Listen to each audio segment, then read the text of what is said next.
Bersama dengan Bapak Agung Wicaksono selaku Deputi Bidang Pendanaan dan Investasi Otorita Ibu Kota Nusantara. Pak Agung, apa kabar Pak? Apa kabar? Selamat pagi, kabar baik, Safrina. Terima kasih banyak sudah bergabung bersama Tentu, CNBC senang Indonesia sekali, Pak. senang sekali. Ya. Sebelum kita mulai diskusinya Pak, sejauh ini seperti apa pembangunan yang ada di Ibu Kota Nusantara? Jadi IKN, Ibu Kota Nusantara, hari ini is really happening.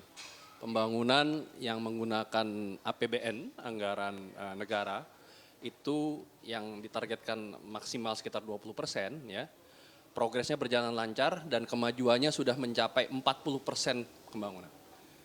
Dan ditargetkan di akhir tahun ini itu bisa mencapai 70% karena memang arahan Bapak Presiden 17 Agustus 2024 adalah pertama kalinya upacara kemerdekaan Indonesia yang terpusat diadakan tidak di Istana Negara Jakarta tapi di Istana Presiden di Ibu Kota Nusantara. Jadi we're on track untuk mencapai itu dan tentunya semuanya kita siapkan untuk mendukungnya. Akhir tahun ini sudah 70% ya Pak ya, Exactly, progresnya 70%. dengan tujuan capaian 17 Agustus 2024 upacara pertama di Istana Betul. Negara di Ibu Kota Nusantara. Betul. Kita harapkan semoga lancar ya Pak ya. Nah, masih dalam konteks Asian Indo-Pacific Forum, bagaimana Otorita Ibu Kota Nusantara memanfaatkan momentum KTT ASEAN 43 ini untuk memperkenalkan dan menarik investasi asing ke Ibu Kota Nusantara Pak Agung? Nah, ini penting sekali karena tadi saya sampaikan progresnya adalah progres yang dibangun dengan APBN. Sedangkan sebagian besar pembangunan akan datang dari investasi, ya. Hampir 80% itu dari investasi, baik yang sifatnya public private partnership itu adalah 52% dan pure private investment adalah sisanya. Dalam konteks ini ASEAN sangat penting. Pertama, dari jumlah letter of intent atau surat minat perusahaan yang datang ke IKN, terbesar itu datang dari negara yang ada di ASEAN. Jadi kita punya sekarang sekitar 273 letter of intent, itu 202 diantaranya datang dari negara ASEAN. Ya. Kemudian yang top 5-nya ada 5 negara itu, 2 diantaranya adalah negara ASEAN, yaitu Singapura dan Malaysia. Dan tentunya yang mayoritas tadi, ya lebih dari 50% sebenarnya adalah para investor dalam negeri, domestik, yang tentu juga bagian dari ASEAN. Nah, yang ketiga, forum KTT ASEAN ini kita sangat bangga, Pak Presiden waktu menyambut tamu-tamu itu dengan background-nya itu Ibu Kota Nusantara. Dan kami juga terlibat dalam beberapa agenda. 2 hari yang lalu ada ASEAN Investment Forum dan Ibu Kota Nusantara adalah salah satu proyek yang dipresentasikan dan kita sampaikan ke para audiens dari ASEAN. Dan kemarin kita juga ada yang namanya Borneo Business Roundtable, ya, yang tentunya kita tahu Borneo ini Pulau Kalimantan, di situ ada 3 negara ASEAN, ada Indonesia, ada Malaysia, dan ada Brunei Darussalam. Dan di situ kita perkuat kolaborasi kita untuk tadi menarik investasi dari sama negara ASEAN. Ya. Baik, nah karena tadi Anda menyebut juga Bapak Presiden Jokowi ini sangat bangga ya Pak ya dengan Ibu Kota Nusantara dan juga membuat etalase visual IKN nih di JCC Jakarta. Dari hemat pandang Anda sebenarnya apa makna dari langkah Presiden Jokowi untuk memperkenalkan IKN melalui etalasi visual yang ada di JCC dan seperti apa tanggapan Anda mengenai langkah-langkah Presiden untuk begitu antusias mengenalkan IKN di acara ASEAN ini? Jadi Presiden Jokowi ini luar biasa. Tahun lalu beliau adalah chairman dari G20. Tahun ini beliau adalah chairman dari ASEAN. Dan dalam kapasitas sebagai chairman, beliau ini satu tentunya leader, ya. Beliau adalah pemimpin. Kedua, beliau adalah eksekutor, ya. Beliau wujudkan berbagai cita-cita yang ada. Kalau kita bicara Ibu Kota Nusantara misalkan, sebenarnya visinya sudah ada di sejak zaman Presiden Soekarno. Bung Karno sudah mengatakan ibu kota pindah ke Kalimantan. Waktu itu targetnya masih Kalimantan Tengah dan di Palangkaraya. Kemudian presiden-presiden selanjutnya juga ada wacana, tapi adalah Presiden Jokowi yang mengeksekusi, yang menjadikannya sebagai undang-undang, kemudian membuat otorita Ibu Kota Nusantara dan mengeksekusinya. Tapi yang ketiga, Presiden Jokowi juga adalah seorang marketer dalam hal ini. Tadi visualisasi Ibu Kota Nusantara di KTT ASEAN. Beberapa bulan lalu di Singapura, salah satu negara tetangga ASEAN kita, beliau hadir langsung di forum investor yang diselenggarakan oleh Temasek. Temasek ini perusahaan Temasek Holdings ya. Beliau hadir langsung, bicara langsung di forum, memperkenalkan, mengintroduce tentang Ibu Kota Nusantara. So he is also the marketer. Ya. Ini menunjukkan chairmanship ASEAN dimaksimalkan, dioptimalkan oleh Bapak Presiden untuk betul-betul mewujudkan Ibu Kota Nusantara dari berbagai peran beliau. Dan ini tentu kami sebagai yang bekerja untuk mendukung sangat dimudahkan. Bahkan mungkin my job is very much dispensable, Syafrina, karena sebenarnya Pak Presiden lah the real investment leader untuk itu. Saya hanya membantu untuk mempersiapkan semuanya aja. Not only the marketer but also the chairman ya, who lead this project ya Pak ya dalam hal ini. Nah tadi Pak Agung sempat bilang bahwa majority dari investor yang tertarik untuk invest di IKN adalah dari ASEAN countries ya Pak ya. Tadi ada berapa letter of intent Pak? Ada 202 dari ASEAN perusahaan countries yang datang di ASEAN termasuk dari Indonesia ya. Oke. Nah, menurut hemat pandang Anda apa yang menjadi daya tarik dari IKN sendiri bagi investor ASEAN? Dan bagaimana juga menurut Anda investor ASEAN memiliki similarity dari vision sehingga dapat menguntungkan tidak hanya dari segi pendanaan tapi juga mungkin ke depannya adalah tujuan yang sama dalam hal pembangunan Ibu Kota Nusantara? Jadi kalau saya lihat mengapa ASEAN melihat Ibu Kota Nusantara ini sangat penting, ada dari 3 hal. Yang pertama pasti secara geopolitik, Ibu Kota Nusantara yang berada di Pulau Kalimantan tadi sudah paling tidak 3 negara ASEAN yang akan terkoneksi di sana. Negara-negara lain juga tidak jauh dan tentunya mereka ingin berperan dan ingin mendapatkan manfaat aspek konektivitas, ya, aspek logistik, gitu ya. Itu yang pertama. Yang kedua adalah aspek ekonomi tentunya. Ini peluang bisnis, peluang investasi baru yang luar biasa besar. Pak Presiden pernah mengatakan beberapa waktu lalu di forum Real Estate Indonesia bahwa ini proyek terbesar di dunia. Ya, yang mungkin hanya bisa disamai oleh NEOM, ibu kota baru yang sedang dibangun di Saudi Arabia. Tapi kalau kita tahu kalau Saudi Arabia tentu kan luar biasa potensi kekayaan sendirinya. Tapi kalau di sini kita membuat IKN ini sebagai a world city for all. Kita buka peluang investasi untuk semuanya untuk mendapatkan yang terbaik.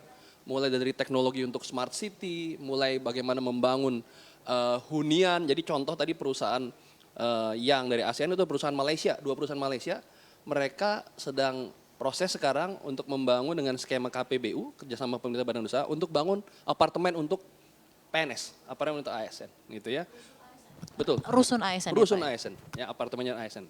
Terus ada perusahaan Singapura juga sudah masuk di energi terbarukan, ya. Jadi ini secara ekonomi jelas ya, geopolitik, ekonomi jelas. Tapi yang ketiga yang paling penting menurut saya ini adalah soal idealisme. Idealisme apa? Idealisme bahwa IKN ini adalah sebuah kota masa depan yang ada di kawasan hutan. Orang tahu bahwa Kalimantan ini sebenarnya paru-paru dunia, hutan. Dan kemudian mungkin banyak dunia luar mengatakan kok Indonesia bangun kota baru di kawasan hutan.